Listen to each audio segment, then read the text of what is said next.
Everyone, welcome to a new video tutorial series. Since we're all doing distance learning and need to do things online, I've discovered animation with an app called the Wick editor. I'm really impressed with it. It can't do everything that desktop downloadable apps can do, but what it can do, it's pretty darn impressive. So this is for my course in animation at our school. So let's get right into it. So this is the Wick editor, and you're going to want to go ahead and click on Launch Editor, and that's going to open in a new tab. It's always up to date, which is kind of a cool thing. You're always using the latest version. If you want to find out what the updates are and the changes and improvements, you can always click right here on this little green text and they'll tell you what's new. So that way you can stay on top of it and try some of the new goodies. So click on Try It, and there you are. So I love the interface. It's really clean and uncluttered, and things are just arranged in a really nice way.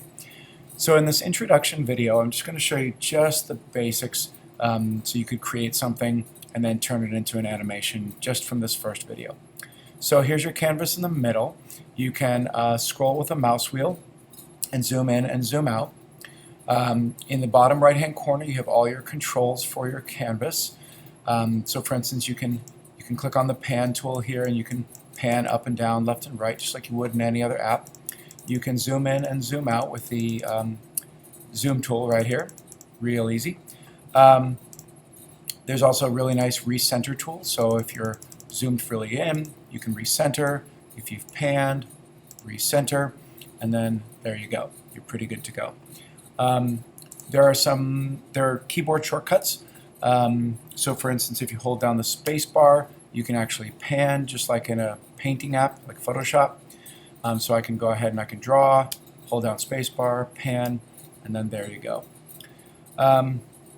There's of course a big old play button down here. We'll get to that in a little bit. And there's a really great animation feature called onion skinning. We'll get to that also in a little bit as well. Okay, a couple other basics. So I'm doing a couple brush strokes here. Up in the top right hand corner, you've got some controls here. You've got delete, so you can select something and then delete it. So for instance, up here in the top left, these are all your creation tools, all your art tools, all your drawing tools. So the very first one, they call it the cursor tool.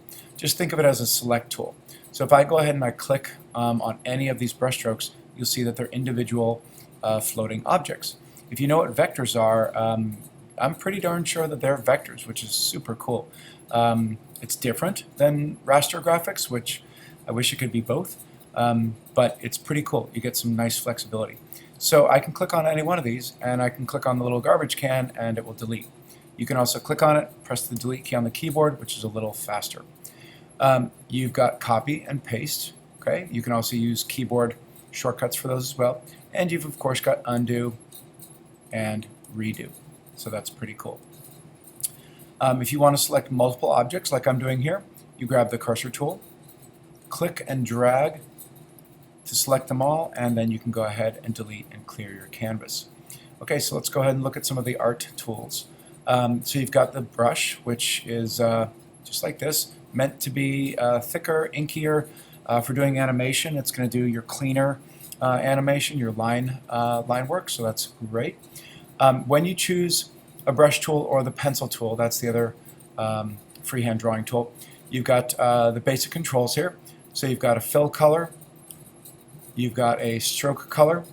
When you go to do the, I'm going to go to the stroke color first, that's this outline here. I'll change the color so it's a little easier to see. So you've got two types of color pickers. If you want to keep it simple, you can just go ahead and use these color swatches. I like using the color picker here, a little more advanced, but you get greater access, I think.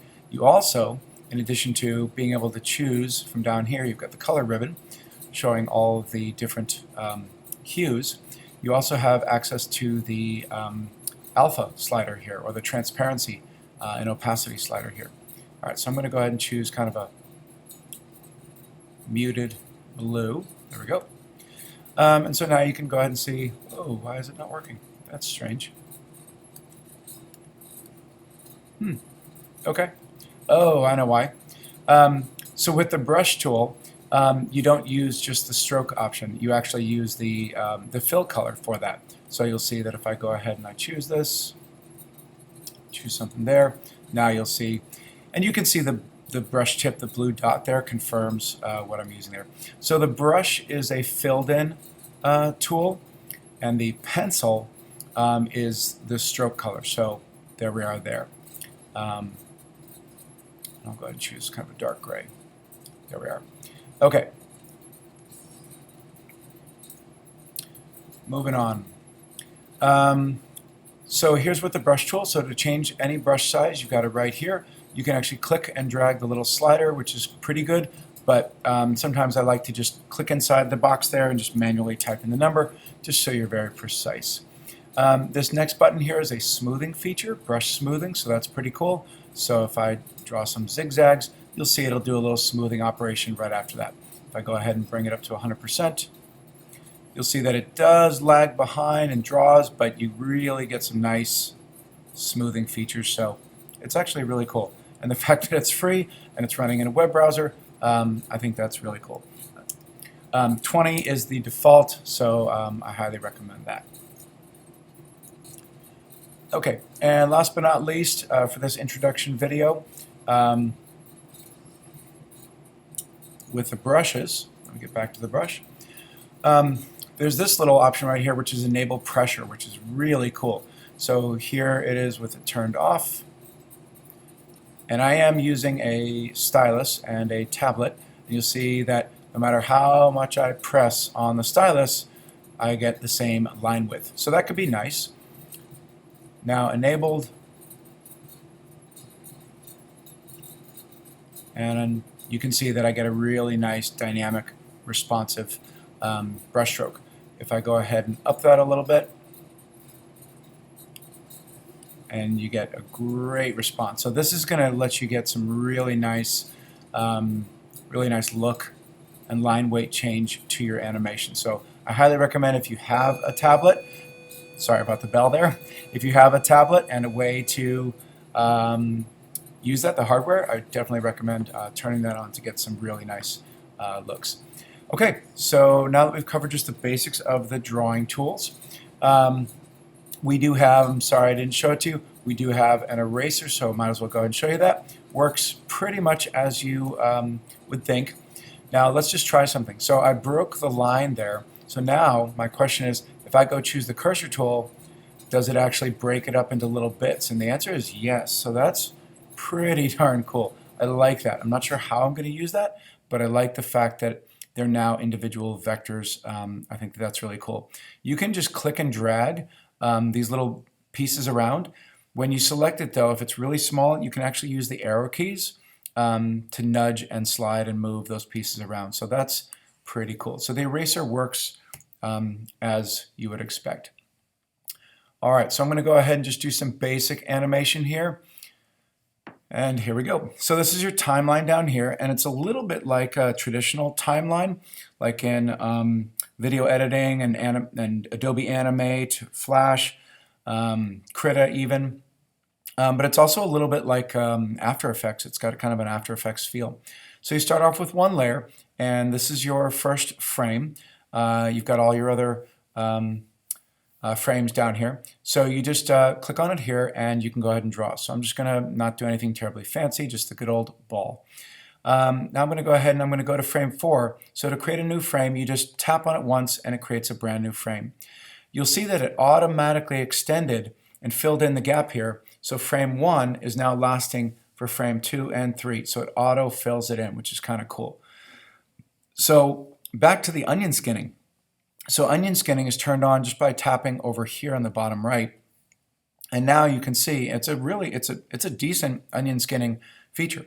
So now I want to go ahead and I want to draw the ball, coming down here, something like that. Okay, so that's good.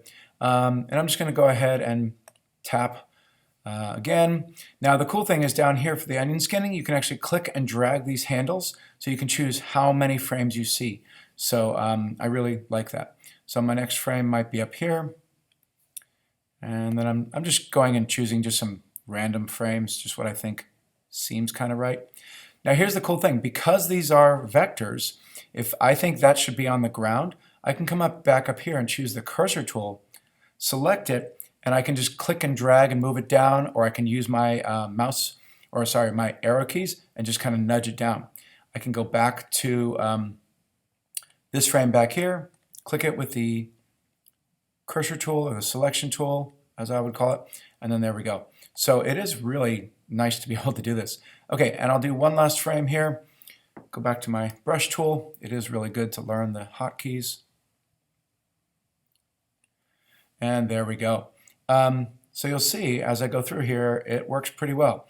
So I'm going to show you how to do an in-between, and then we'll go ahead and we'll export this, and then we'll wrap up. So, okay, I'm going to expand the onion skinning so you can see everything. And so, all right, so what I want to do is I want to draw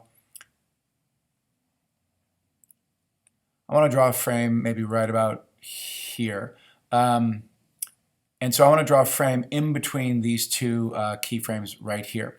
So you just get your playhead where you want it to go, and then right above where the layers are, you can you've got to delete, you've got to add frame, that's the one we're going to use, and then there's actually a tween feature, and I'm going to go into that later in other videos. So you want this one here that says add frame, and when I click on that, you'll see that I get a new frame, and it splits these older frames up, so that's really cool. So now I can go ahead and I can just draw maybe a stretch pose, something like that. And again, if I don't like where it is, I can click on the cursor tool and just move it. It's really flexible.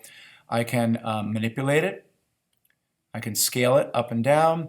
And because it's a vector, I can also rotate it. So I can just do that. You know, so you don't necessarily have to erase and do it over again. Okay, so that's it. So now I can do my other, breakdown poses and things like that. I can just go here, add another frame, go back to my brush tool, maybe something like that. Don't like the angle, don't have to draw it again, just rotate it a little bit. There we go. So you'll start to learn the hotkeys. If you use it, you'll notice that the hotkeys are up there in the tooltip. So start learning your favorites. Okay, so I know this isn't beautifully animated and it's certainly not finished yet, but it's enough there that you get the idea.